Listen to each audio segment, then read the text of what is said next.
सोनईपुर गांव में राजू नाम का एक लड़का रहता था। राजू बहुत गुस्सैल लड़का था। एक सुबह राजू एक पेड़ के नीचे बैठा था। उसी समय उसका दोस्त अहद उसके पास आता है। राजू, तुम स्कूल क्यों नहीं जा रहे हो? तुम पिछले 3 दिनों से स्कूल नहीं गए हो। तुम्हें क्या हुआ है? मैं स्कूल नहीं जाऊंगा, तुम जाओ। तुम्हें क्या हो गया है? तुम स्कूल क्यों नहीं जाते? अगर तुम ऐसा करोगे तो काम नहीं चलेगा। उफ, मुझे ज्यादा ज्ञान मत दो, बस यहाँ से चले जाओ। मुझे तुम पर गुस्सा आ रहा है। फिर अहद दुखी होकर वहां से चला गया। फिर शाम को राजू के पिता ने राजू को बुलाया। तुमने अहद को गाली क्यों दी? आप किसी की नहीं सुनते।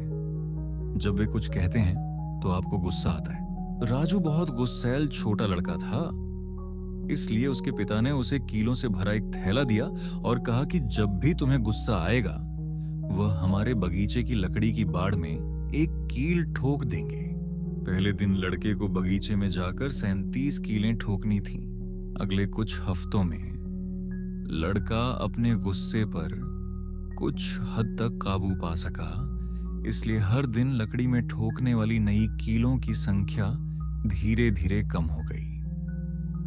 उसे एहसास हुआ कि लकड़ी की बाड़ में कीलें ठोकने के बजाय अपने गुस्से पर काबू रखना ज्यादा आसान था।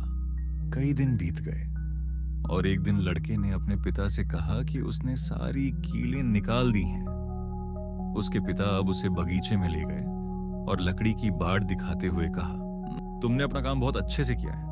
अब तुम अपने गुस्से पर कंट्रोल कर सकते हो, लेकिन देखो, लकड़ी के हर टुकड़े में कील के छेद अभी हैं। लकड़ी की बाड़ कभी भी अपनी पहले जैसी हालत में वापस नहीं जाएगी।